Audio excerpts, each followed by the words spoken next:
નમસ્કાર મિત્રો આજની વિડીયોમાં વાત કરીશું દેશ અને દુનિયાના સુપરફાસ્ટ સમાચારની। સૌપ્રથમ વાત કરીએ તો હોળી પહેલા ખાદ્ય તેલના ભાવમાં વધારો।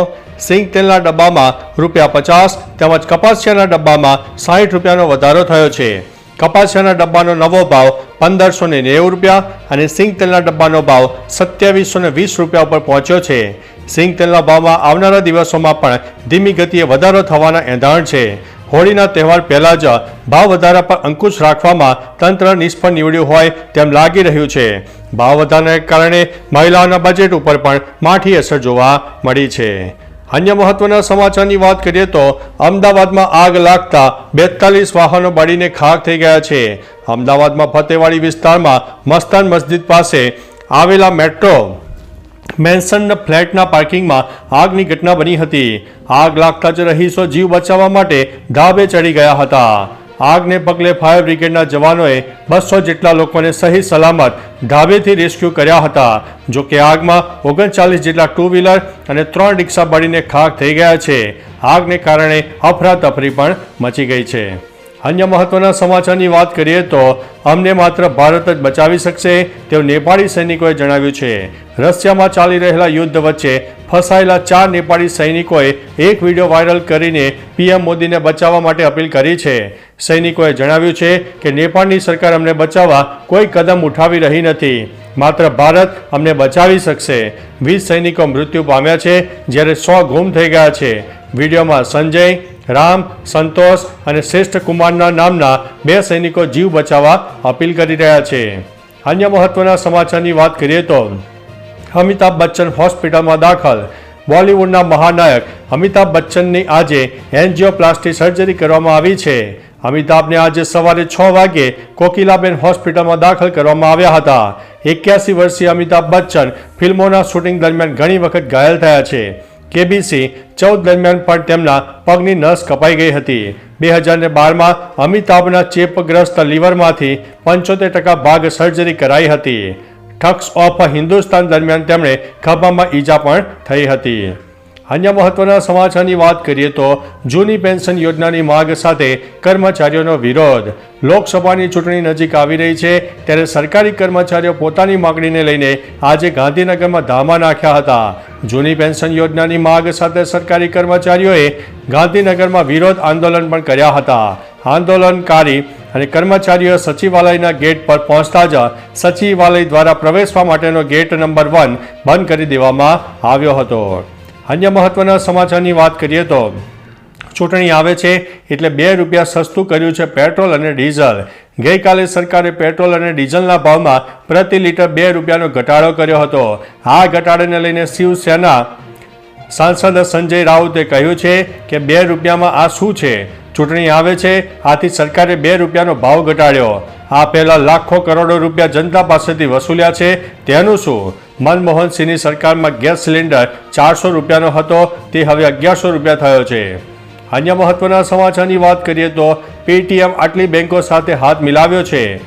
રિઝર્વ બેંક ઓફ ઇન્ડિયાની પેમેન્ટ બેંક પર કાર્યવાહી બાદ UPI જેવા વ્યવહારો અટકી ન જાય તે માટે પેટીએમના પેમેન્ટ સિસ્ટમ પ્રોવાઇડર તરીકે 4 bank axis bank, HDFC bank, SBI, yes bank સાથે કાર્યરત રહેશે। NCPI દ્વારા 197 કમ્યુનિકેશનને તેની મંજૂરી આપી દેવામાં આવી છે। આથી ગ્રાહકો હવે પોતાના UPI વ્યવહારો સરળતાથી કરી શકશે।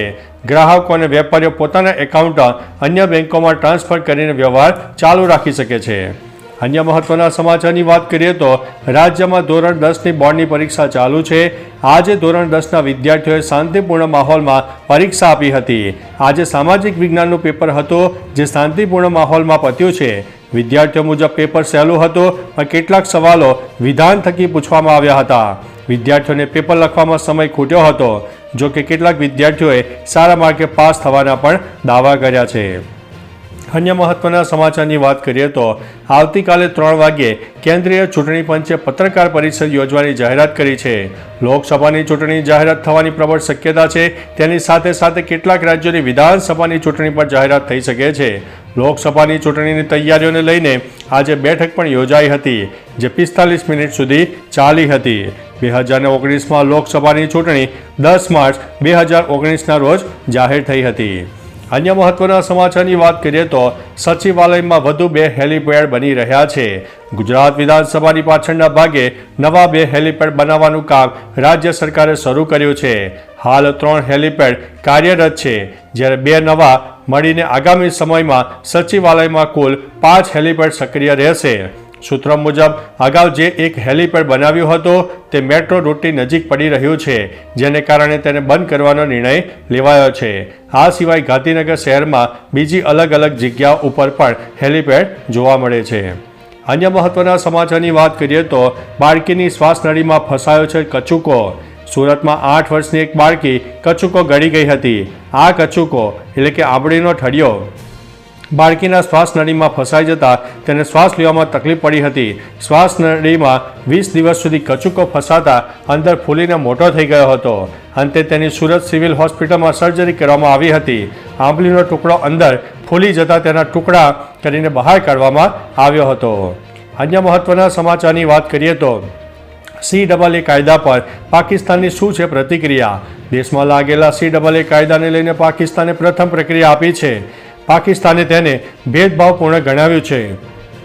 પાકિસ્તાનના વિદેશ કાર્યાલયના પ્રવક્તા મુમતાઝ ઝહરાએ બલોચે કહ્યું છે કે ભારતનો CAA કાયદો અને તેના નિયમો વિશ્વાસના આધારે ભેદભાવપૂર્ણ છે.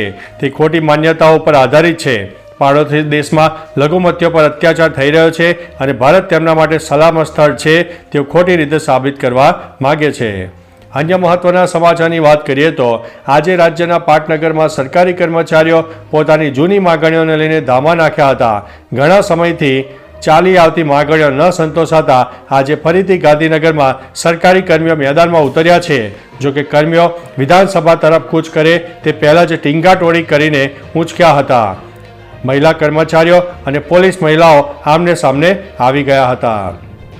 અન્ય મહત્વના સમાચારની વાત કરીએ તો જીવના જોખમે વિદ્યાર્થીઓની મુસાફરી.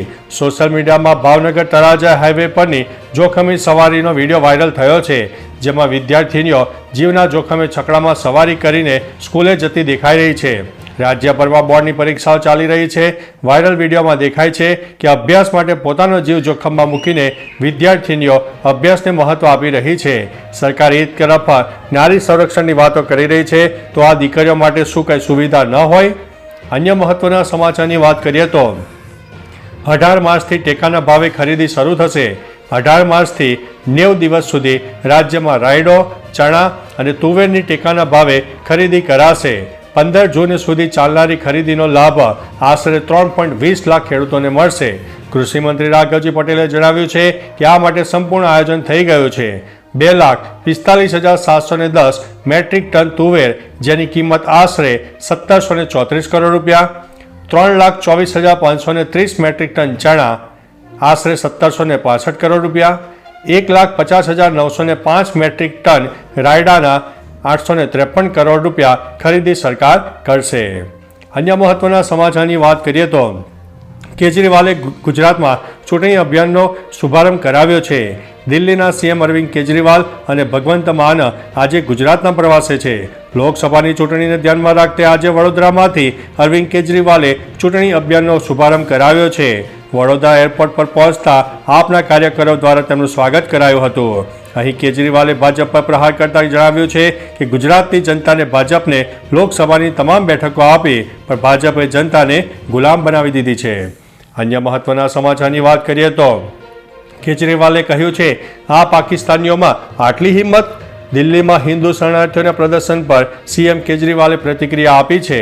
તેમણે કહ્યું છે કે આ પાકિસ્તાનીઓમાં કેટલી હિંમત છે. પ્રથમ, તેઓ ગેરકાયદેસર રીતે દેશમાં પ્રવેશ્યા અને કાયદો તોડ્યો. તેને જેલમાં જવું જોઈતું હતું. તેની હિંમત વધી છે. હવે પ્રદર્શન કરી રહ્યા છે. CAAના કારણે દેશમાં પાકિસ્તાની અને બાંગ્લાદેશો ભરાશે. ભાજપ પોતાની વોટ બેંક બનાવવાના હિતમાં દેશને મુશ્કેલીમાં ધકેલી રહી છે. અન્ય મહત્વના સમાચારની વાત કરીએ તો સુરતમાં ટ્રક સાથે વિમાનની પાંખ અથડાઈ હતી. સમાચાર મળી રહ્યા છે કે સુરત એરપોર્ટ પર 160 મુસાફરો સાથેની ફ્લાઇટમાં મોટી દુર્ઘટના થતાં ટળી ગઈ છે. સુરત એરપોર્ટ પર શાહજહાં સુરત ફ્લાઇટ લેન્ડ થયા બાદ રનવેથી એપ્રન તરફ આગળ વધી રહી હતી. તે જ સમયે ફ્લાઇટની એક વિંગ રનવેની બાજુમાં ઊભેલા ટ્રકને અથડાઈ ગઈ હતી. આ ઘટનામાં ફ્લાઇટના એક વિંગને નુકસાન પહોંચ્યું છે. સમગ્ર મામલે એરપોર્ટ ઓથોરિટીએ તપાસના આદેશ આપ્યા છે. એરપોર્ટ પરની ગંભીર બેદરકારી સામે આવી છે. અન્ય મહત્વના સમાચારની વાત કરીએ તો વિધવા મહિલાઓએ ખખડાવ્યા છે હાઈકોર્ટના દ્વાર. ગુજરાત હાઈકોર્ટમાં 19 મહિલા અરજદારોએ અરજી કરી છે. આ વિધવા મહિલાઓના પતિ અસંગઠિત ક્ષેત્રમાં કાર્યરત હતા, જેમના વર્ષ 2008થી 2021 દરમિયાન સિલિકોસિસ બીમારીથી મૃત્યુ પામ્યા છે. જેના પગલે મહિલાઓને પૂરતું વળતર ન મળતા એડવોકેટ આનંદ યાજ્ઞિકે મારફતે અરજી દાખલ કરાઈ છે. આ અરજી ચીફ જજ સુનીતા અગ્રવાલ અને જજ અનિરુદ્ધ માઈની બેન્ચ સમક્ષ રજૂ કરાઈ છે. અન્ય મહત્વના સમાચારની વાત કરીએ તો પીએમ મોદીએ કહ્યું છે કે હું ખાઈશ નહીં અને કોઈને ખાવા દઈશ નહીં. ચૂંટણી પંચે ઇલેક્ટોરલ બોન્ડની માહિતી સાર્વજનિક કર્યા પછી કોંગ્રેસે પીએમ મોદી પર સવાલ ઉઠાવ્યા છે. કોંગ્રેસ અધ્યક્ષ મલ્લિકાર્જુન ખડગેએ કહ્યું છે કે પીએમ કહેતા હતા કે તેઓ ન તો ખાશે ન કોઈને ખાવા દેશે, પરંતુ આજે સુપ્રીમ કોર્ટે બધું જ ખુલાસો કરી દીધો છે કે કેવી રીતે બીજેપીએ ઇલેક્ટોરલ બોન્ડની મદદથી કમાણી કરી છે. અન્ય મહત્વના સમાચારની વાત કરીએ તો સીએમ ભૂપેન્દ્રભાઈ પટેલે આપી છે ગ્રામીણ વિસ્તારોના વિકાસ કામોની ભેટ.